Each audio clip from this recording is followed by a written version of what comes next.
तो नमस्कार दर्शकों। मेरे साथ इस वक्त जुड़े हैं मिथिलेश कुमार सिंह जी, जो राजरूपपुर के पार्षद हैं। और वो अपने एरिया में बीजेपी के साइड से प्रचार करते हैं। तो मिथिलेश जी, मैं आपका इस इंडिया नाउ शो पे स्वागत करना चाहता हूँ। बहुत बहुत धन्यवाद है। तो मिथिलेश जी, मेरा सबसे पहला सवाल ये है कि राजरूपपुर का मतलब जो आप बता रहे हैं, आप उस पार्षद में मतलब जो उस जिला में आप मतलब जो देख रहे हैं, वहाँ की जी, सिचुएशन क्या है, मतलब इलेक्शन को लेकर के। देखिए यहाँ पर तो हमारी जो एरिया है, कम से कम 50,000 वहाँ की जनसंख्या है। हम्म।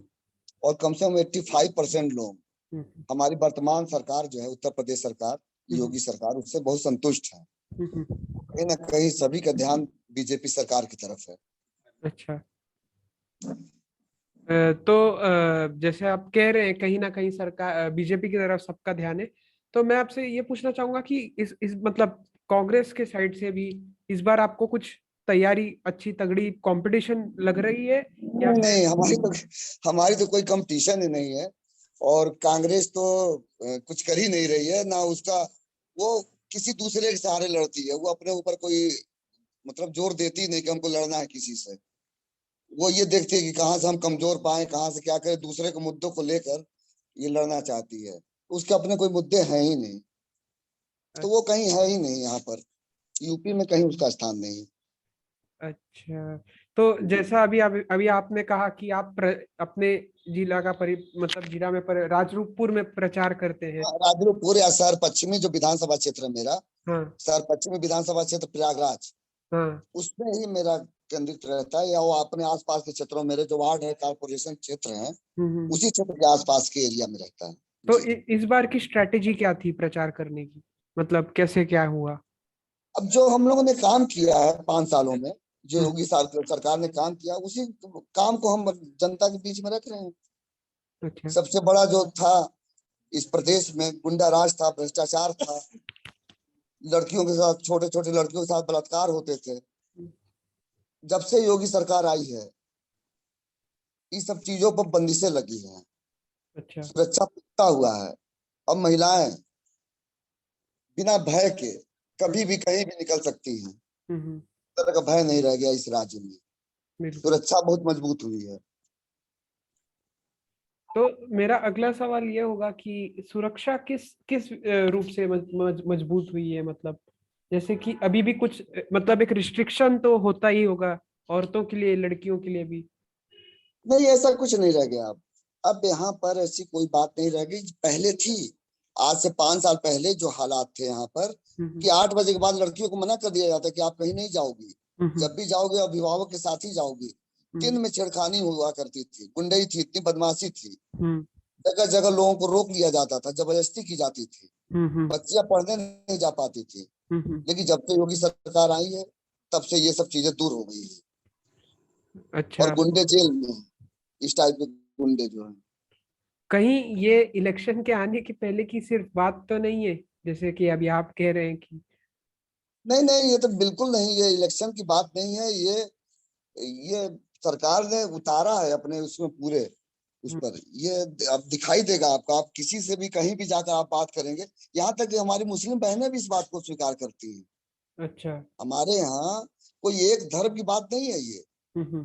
कि हिंदू धर्म है। ये हमारी मुस्लिम बहनें भी इस बात को स्वीकार करती हैं कि अब वो कहीं भी पढ़ने जा सकती हैं, कहीं भी रात को निकल सकती हैं, अपने क्षेत्र में घूम सकती हैं, निर्भय होकर, निडर होकर। अब हम्म। डर भय है ही नहीं इस क्षेत्र में। ये इलेक्शन का मैटर नहीं। अच्छा। और जैसे कि आपको पता होगा, कांग्रेस का एक कैंपेन चालू हुआ है, लड़की हूं और लड़ सकती हूँ। इस कैंपेन के बारे में मतलब वो कह रहे थे कि वो महिलाओं को एक अलग दृष्टि से देखना चाहते हैं, महिलाओं को और सुरक्षित पाना चाहते हैं।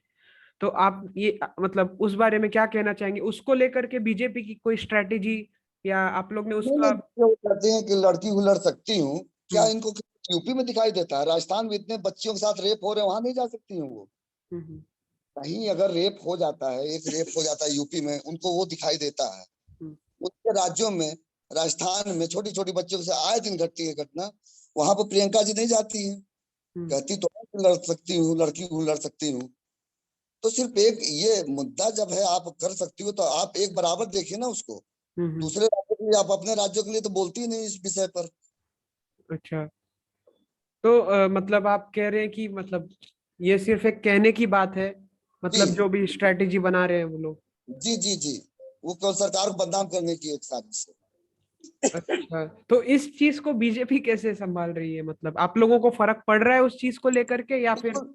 देखिए, आप अगर रेशियो इधर का निकालेंगे पिछले 5 सालों का, हम्म, तो उनके राज्यों के रेशियो निकालेंगे, हमारे राज्य का निकालेंगे, वो बहुत कम हुआ है। पिछले 5 सालों में जो स्थितियां थी, उस स्थितियों से बहुत नीचे आ गया है। यहाँ पर ऐसी कोई बात रही नहीं गई है।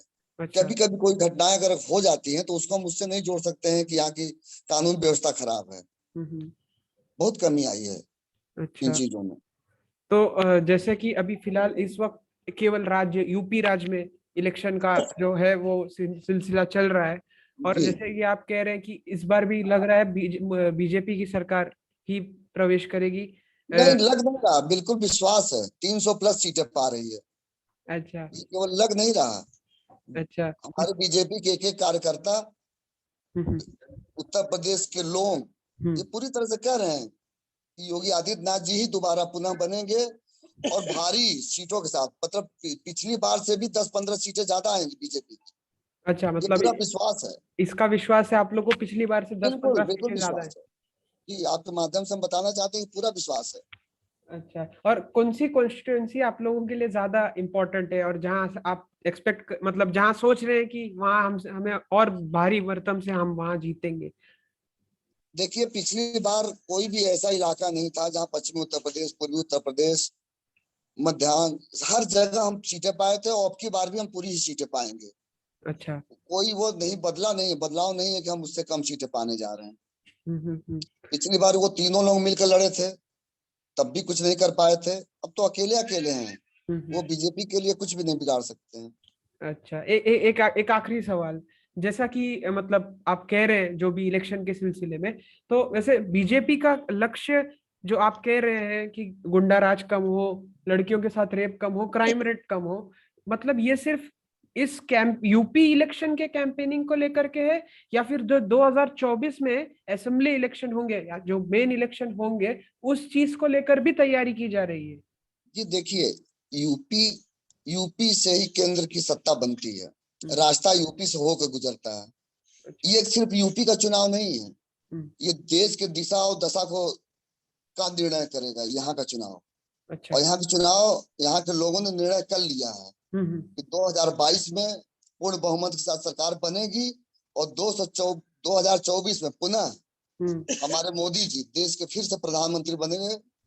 और यूपी में जो हम्म। हम सीटें जीते थे, 63 सीट थी हमारी, हम फिर पुनः इसको 70 से ऊपर ले जाएंगे। मतलब इसका पूरा विश्वास है पूरा आप लोग? विश्वास है, क्योंकि यूपी तय करता है कि केंद्र में कौन बैठेगा, किसकी सरकार रहेगी। और अच्छा, यूपी में हम पूर्ण बहुमत के साथ आ रहे हैं, इसलिए केंद्र में तो हमको आना ही आना है।